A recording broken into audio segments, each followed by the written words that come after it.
بسم اللہ الرحمن الرحیم۔ السلام علیکم محترم ناظرین۔ حضرت عمر بن خطاب رضی اللہ تعالیٰ عنہ انبیاء کی جماعت اور امت کے سب سے افضل انسان، حضرت ابوبکر صدیق رضی اللہ تعالیٰ عنہ کے بعد اسلام کے دوسرے خلیفہ راشد فاروق اعظم کا درجہ ہے۔ اللہ تعالیٰ کا ارشاد ہے، وہ لوگ جو اللہ اور اس کے رسولوں پر ایمان لائے ہیں، یہی تو وہ ہیں جو ان کے پروردگار کے نزدیک صدیق اور شہید ہیں، ان کے لیے اجر اور نور ہے۔ رسول اللہ صلی اللہ علیہ وسلم کا ارشاد ہے کہ اللہ تعالیٰ نے عمر کے دل اور زبان پر حق جاری کر دیا ہے۔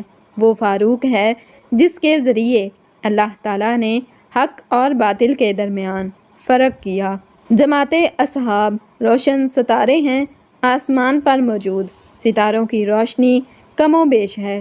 یہی مثال صحابہ کرام رضوان اللہ تعالی اجمعین کی ہے، لیکن ہیں سبھی روشن۔ ان میں سب سے نمایاں، سب سے روشن اور سب سے تابناک بہرحال پہلے چار صحابہ رضی اللہ تعالیٰ عنہم ہی ہیں۔ یہی پہلے چار اصحاب خلفائے راشدین ہیں۔ عشرہ مبشرہ میں بھی سب سے پہلے انہی کا نام ہے۔ آج ہم آپ کو انوکھی خصوصیات والے انسان کی کہانی سناتے ہیں۔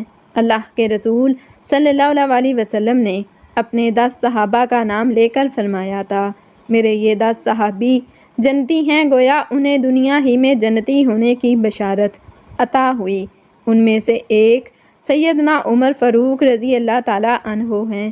انبیاء کی جماعت کے بعد اور مسلمانوں کے پہلے خلیفہ راشد یارغار سیدنا ابوبکر صدیق رضی اللہ تعالیٰ عنہ کے بعد اس دنیا میں سب سے زیادہ فضیلت دوسرے خلیفہ راشد سیدنا عمر فاروق ہی کو حاصل ہے۔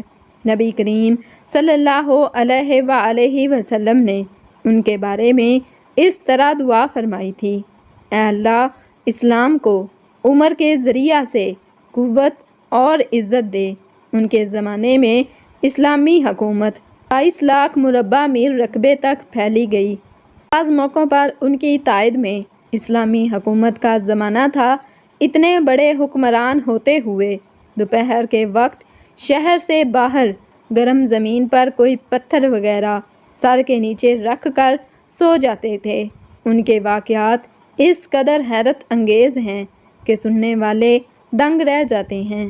بڑے بڑے طاقتور حکمران ان کے نام سے کانپتے ہیں، جبکہ خود ان کا یہ حال تھا کہ جسم پر کھدر کا لباس ہوتا تھا۔ سیدنا عمر فاروق رضی اللہ تعالیٰ عنہ ہجری سال شروع ہونے سے 40 سال پہلے 583 عیسوی یا 584 عیسوی میں مکہ میں پیدا ہوئے۔ نبی کریم صلی اللہ علیہ وسلم ان سے 13 سال پہلے دنیا میں تشریف لا چکے تھے۔ والدین نے نام عمر رکھا، کنیت ابو حفص تھی، لقب فاروق تھا، یعنی حق اور باطل میں فرق کرنے والا۔ یہ لقب انہیں نبی کریم صلی اللہ علیہ وآلہ وسلم نے عطا فرمایا۔ حضرت عمر کا سلسلہ نسب 8ویں پشت میں نبی کریم صلی اللہ علیہ وآلہ وسلم سے جا ملتا ہے۔ آپ نے دنیا میں آنکھ کھولی تو مکہ میں قریش کی سرداری تھی۔ یہ قبیلہ اسماعیل علیہ السلام کی اولاد سے تھا۔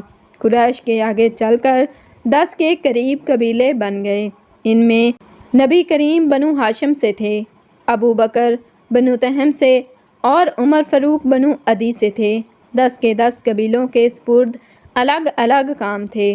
مثلاً کوئی خانہ کعبہ کی دیکھ بھال کرتا تھا تو کوئی حاجیوں کو پانی پلاتا تھا، کوئی جھگڑوں کے فیصلے کرتا تھا۔ بنو عدی کے ذمے 2 کام تھے۔ قریش کو کوئی ایلچی بھیجنا ہوتا تو یہ بھیجتے تھے۔ دوسرا کام یہ تھا کہ 2 گروہوں میں جھگڑا ہو جاتا تو بنو عدی کا سردار فیصلہ کرتا تھا۔ بنو عدی کے گھر صفا اور مروہ پہاڑیوں کے درمیان میں تھے۔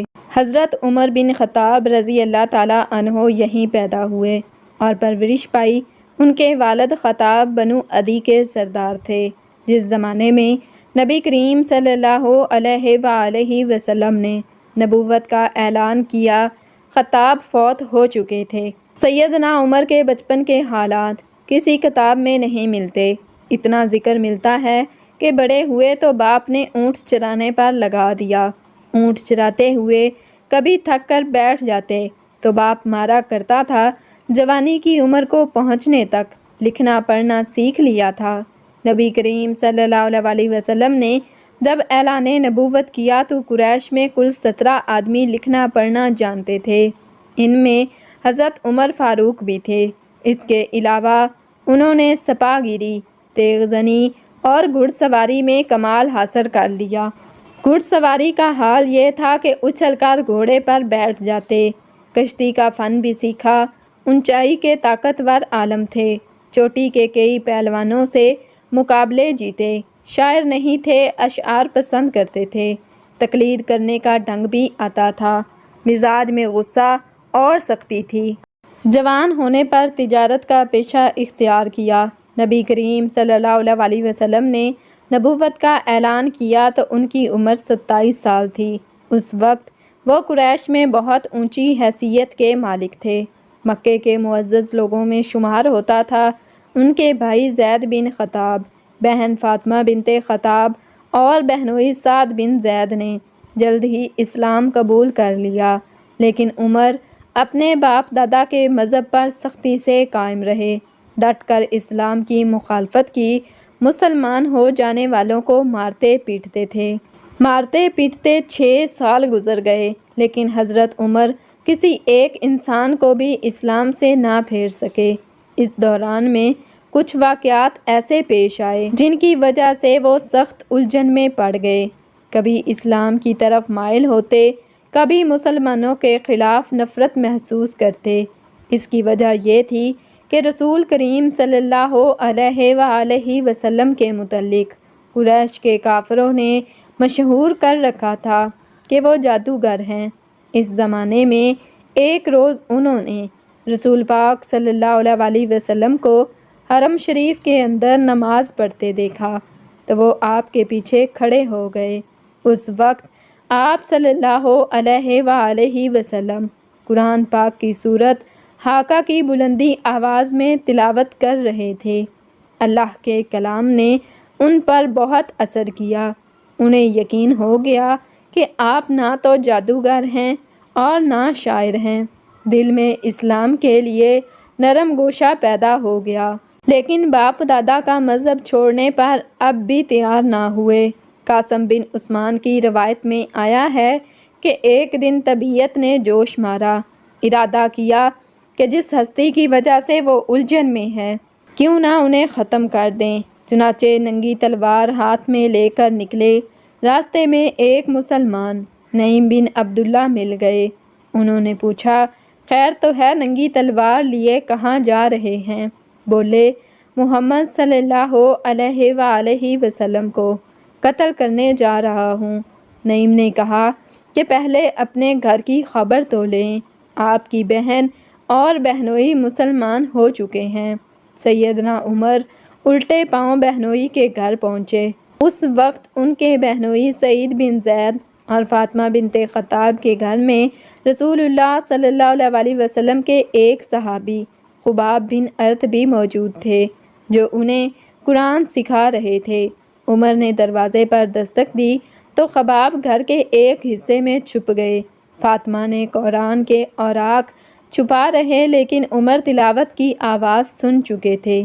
اندر پہنچ کر پوچھا، کیا پڑھ رہے تھے؟ مجھے معلوم ہوا ہے کہ تم مسلمان ہو چکے ہو، اپنے باپ دادا کے مذہب سے پھر گئے ہو، یہ کہہ کر انہوں نے دونوں کو مارنا پیٹنا شروع کر دیا۔ بہن کے سر پر ایک لکڑی ماری، ان کے سر سے خون بہنے نکلا۔ اس وقت دونوں میاں بیوی کے منہ سے نکلا، ہاں اے عمر، ہم مسلمان ہو چکے ہیں، ہم اللہ کے رسول پر ایمان لے آئے ہیں، تم سے جو ہو سکے کر لو، اسلام تو اب ہمارے دلوں سے نہیں نکل سکتا۔ عمر نے بہن کا خون دیکھا اور یہ الفاظ سنے تو غصہ ٹھنڈا ہو گیا۔ بولے، اچھا جو تم پڑھ رہے تھے مجھے دکھاؤ۔ بہن نے اوراق انہیں دے دیے، ان پر سورۃ طلحہ لکھی ہوئی تھی۔ انہوں نے اس کو پڑھا تو بے اختیار پکار اٹھے، واہ کتنا عمدہ اور اعلیٰ درجے کا کلام ہے۔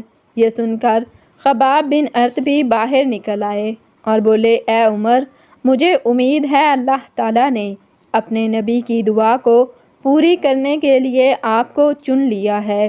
میں نے کل ہی نبی صلی اللہ علیہ وآلہ وسلم کو یہ دعا کرتے سنا ہے، یا اللہ ابو جہل یا عمر بن خطاب کے ذریعے سے اسلام کو قوت عطا کر۔ پس اے عمر، اللہ کی طرف آؤ، اللہ کی طرف آؤ۔ یہ سن کر سیدنا عمر فاروق نے کہا کہ مجھے محمد کے پاس لے چلو۔ نبی صلی اللہ علیہ وآلہ وسلم اس وقت دار ارقم میں موجود تھے۔ عمر رضی اللہ تعالیٰ عنہ خباب بن ارت کے ساتھ کمر سے تلوار لٹکائے وہاں پہنچے، دروازے پر دستک دی۔ ایک صحابی نے اندر سے جھانک کر آپ صلی اللہ علیہ وآلہ وسلم کو بتایا، باہر عمر تلوار کمر سے لٹکائے کھڑے ہیں، نہ جانے کس ارادے سے آئے۔ آپ کے چچا سیدنا حمزہ رضی اللہ تعالیٰ عنہ بھی اس وقت وہاں موجود تھے۔ یہ بہت بہادر تھے، فوراً بولے انہیں اندر آنے دو، نیک ارادے سے آئے تو ٹھیک، ورنہ انہی کی تلوار سے ان کا سر اڑا دوں گا۔ رسول اللہ صلی اللہ علیہ وسلم نے بھی فرمایا انہیں آنے دو، چنانچہ دروازہ کھول دیا گیا۔ عمر اندر داخل ہوئے۔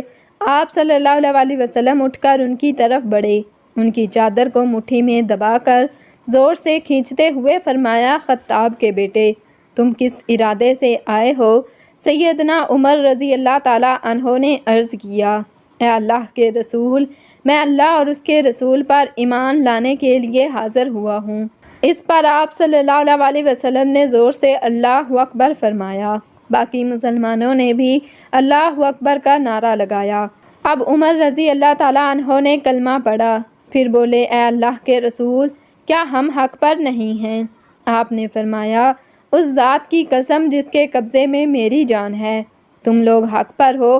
یہ سن کر سیدنا عمر فاروق نے عرض کیا، جب ہم حق پر ہیں اور کافر غلط راستے پر، تو پھر اپنا دین کیوں چھپائیں؟ آپ نے فرمایا، اے عمر، ابھی ہماری تعداد تھوڑی ہے اور تم دیکھ رہے ہو کہ ہم کن حالات سے گزر رہے ہیں۔ سیدنا عمر نے یہ سن کر فرمایا، اس ذات کی قسم جس نے آپ کو نبی بنا کر بھیجا ہے، میں اسلام لانے سے پہلے جن لوگوں میں اٹھتا بیٹھتا تھا، اب مسلمان ہو کر ان کے سامنے جاؤں گا۔ اس پر تمام مسلمان دار ارقم سے 2 صفیں بنا کر نکلے اور کعبے کی طرف روانہ ہوئے۔ ایک صف میں عمر تھے، دوسری میں حمزہ۔ سب نے مسجد حرام میں نماز ادا کی۔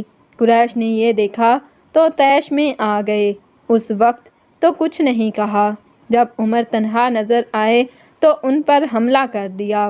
انہوں نے بھی ڈٹ کر مقابلہ کیا، آخرکار پھر انہیں چھوڑ کر چلے گئے۔ یہ واقعہ نبوت کے 6 سال پیش آیا۔ ایمان لانے کے بعد 6 سال تک مکہ میں رہے یا دوسرے مسلمانوں کے ساتھ مدینہ کی طرف ہجرت کی۔ ایسے میں کفار کو مخاطب ہو کر فرمایا، میں آج مکہ سے جا رہا ہوں، کسی میں ہمت ہے تو مجھے روک کر دکھائے۔ کوئی آگے نہ آیا۔ اس طرح آپ کعبہ پہنچے۔ پھر نبی کریم صلی اللہ علیہ وآلہ وسلم اور ابو بکر ہجرت کر کے وہاں تشریف لائے۔ مسجد کعبہ کی تعمیر کے بعد سب نے مدینے کا رخ کیا۔ ہجرت کے وقت سیدنا عمر فاروق کی عمر 40 سال کے قریب تھی۔ اس کے بعد وہ 23 برس اس دنیا میں رہے۔ یہ سارا زمانہ مدینے میں گزرا۔ مسجد نبوی کی تعمیر میں حصہ لیا۔ آپ صلی اللہ علیہ وسلم نے مہاجرین اور انصار میں بھائی چارہ کروایا تو عتبان بن مالک کو ان کا بھائی بنایا۔ انہوں نے اپنا نصف مکان انہیں دے دیا۔ عبداللہ بن زید نے خواب میں اذان کے الفاظ سنے۔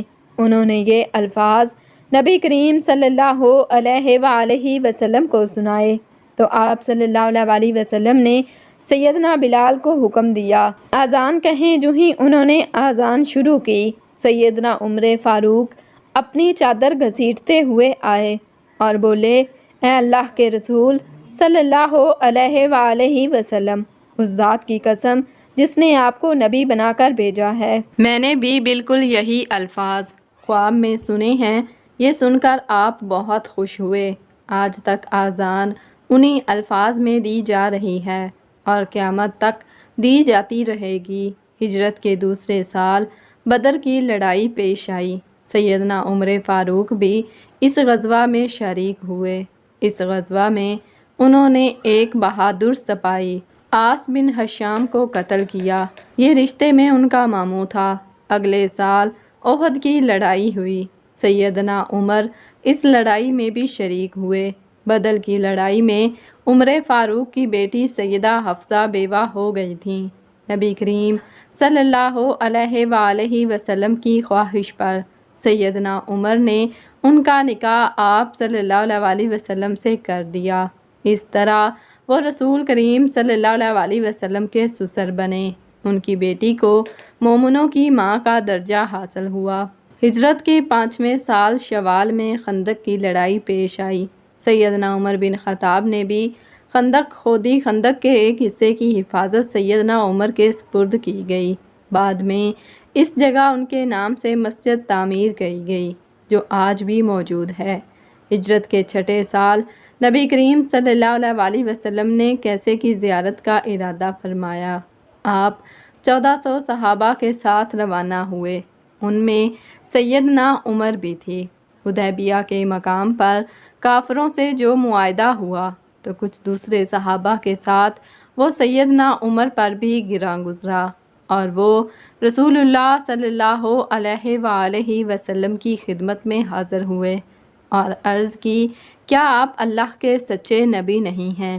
آپ نے فرمایا، یقیناً میں اللہ کا سچا نبی ہوں۔ کہا، کیا ہم حق پر اور ہمارا دشمن باطل پر نہیں؟ آپ نے فرمایا، ہم حق پر اور ہمارا دشمن باطل پر ہے۔ کہا، اے اللہ کے رسول، جب ہم حق پر اور ہمارا دشمن باطل پر ہے تو پھر دب کر کیوں صلح کریں؟ آپ نے فرمایا، میں اللہ کے رسول ہوں، اللہ کے حکم کے خلاف نہیں کرتا، وہی میرا مددگار ہے۔ سیدنا عمر پھر ابو بکر صدیق کے پاس گئے اور ان سے بھی یہی کہا تو انہوں نے فرمایا، اے جوان، بلا شبہ نبی کریم صلی اللہ علیہ وسلم اللہ کے رسول ہیں، وہ اپنے رب کی نافرمانی نہیں کر سکتے اور وہی ان کا ناصر و مددگار ہے، بس ان کی رکاب کو تھامے رہو، یعنی ہر معاملے میں ان کی فرما برداری کرو۔ نبی کریم صلی اللہ علیہ وسلم نے فرمایا، میں اللہ کا رسول ہوں، اللہ کے حکم کے خلاف نہیں کرتا، وہی میرا مددگار ہے۔ تب جا کر سیدنا عمر کو اطمینان ہوا۔ نبی کریم صلی اللہ علیہ وسلم واپس روانہ ہوئے تو سورۃ فتح نازل ہوئی۔ آپ نے سیدنا عمر کو بلا کر اللہ تعالیٰ کا یہ ارشاد سنایا کہ ہم نے آپ کو کھلی فتح عطا کی، ساتھ ہی آپ نے فرمایا، مجھ پر آج ایسی صورت نازل ہوئی ہے جو مجھے اس دنیا سے زیادہ پیاری ہے۔ سیدنا عمر رضی اللہ تعالیٰ عنہ نے حدیبیہ کی صلح کے موقع پر جو گفتگو کی تھی وہ خلوص نیت پر مبنی تھی، پھر بھی انہیں تمام زندگی اس بات کا افسوس رہا کیوں انہوں نے اس طرح کے سوال جواب کیے۔ اس کے بدلے میں انہوں نے بہت سے روزے رکھے، کئی غلام آزاد کیے اور بہت سی نفل نمازیں پڑھیں۔ ہجرت کے 7ویں سال خیبر کی لڑائی ہوئی۔ اس میں بھی سیدنا عمر رضی اللہ تعالیٰ عنہ شریک تھے۔ ذوالقعدہ 7 ہجری میں نبی صلی اللہ علیہ وآلہ وسلم عمرے کے لیے تشریف لے گئے۔ 2000 مسلمان آپ کے ساتھ تھے۔ سیدنا عمر بھی ان میں شامل تھے۔ ذات سلاسل کی جنگ میں بھی شریک ہوئے۔ سلاسل جگہ کا نام ہے یا اس مقام پر قبیلہ جذام کا ایک چشمہ تھا جس کا نام سلسل تھا۔ مسلمان لشکر اسی چشمے پر اترا تھا، اس لیے اس غزوے کو ذات سلاسل کہا جاتا ہے۔ 8 ہجری 10 رمضان المبارک کو رسول اللہ صلی اللہ علیہ وآلہ وسلم 10,000 ہتھیار بند صحابہ کے ساتھ مدینے سے سکے کی طرف روانہ ہوئے۔ ان میں سیدنا عمر بھی شامل تھے۔ مکے سے کچھ فاصلے پر آپ صلی اللہ علیہ وسلم نے پڑاؤ ڈالا۔ اس میدان کا نام اب وادی فاطمہ ہے۔ قریش کے سردار ابو سفیان نے 2 آدمیوں کو حالات معلوم کرنے کے لیے بھیجا۔ پھر ابو سفیان خود نبی کریم صلی اللہ علیہ وسلم کی خدمت میں حاضر ہوئے۔ ایسے ہیں سیدنا عمر رضی اللہ تعالیٰ عنہ نے عرض کیا، اللہ کے رسول صلی اللہ علیہ وسلم، مجھے اجازت دیں میں ابو سفیان کا سر اڑا دوں۔ لیکن آپ نے ایسا کرنے کی اجازت نہ دی۔ اس موقع پر ابو سفیان نے اسلام قبول کیا۔ اس کے بعد مکے کے باقی ماندہ لوگ بھی مسلمان ہو گئے۔ فتح مکہ کے بعد غزوہ حنین پیش آیا۔ اس غزوے کی ابتدا میں مسلمانوں کے پاؤں اکھڑ گئے۔ صرف رسول اللہ صلی اللہ علیہ وآلہ وسلم چند صحابہ کے ساتھ میدان میں کھڑے رہے۔ ان میں سیدنا عمر بھی تھے۔ پھر سیدنا عباس رضی اللہ تعالیٰ عنہ کی آواز پر مسلمان پلٹے اور کفار کو شکست دی۔ تبوک کی لڑائی کے لیے سیدنا عمر نے اپنے مال کا نصف حصہ نبی صلی اللہ علیہ وسلم کی خدمت میں پیش کیا۔ حجۃ الوداع کے موقع پر بھی سیدنا عمر ساتھ تھے۔ اس حج کے بعد ہی آپ صلی اللہ علیہ وآلہ وسلم اس دنیا سے رخصت ہوئے۔ صفر 11 ہجری میں آپ صلی اللہ علیہ وسلم نے اسامہ بن زید کو اسلامی لشکر کا سپہ سالار مقرر کیا اور حکم دیا کہ جا کر رومیوں سے موتا کی لڑائی کا بدلہ لیں۔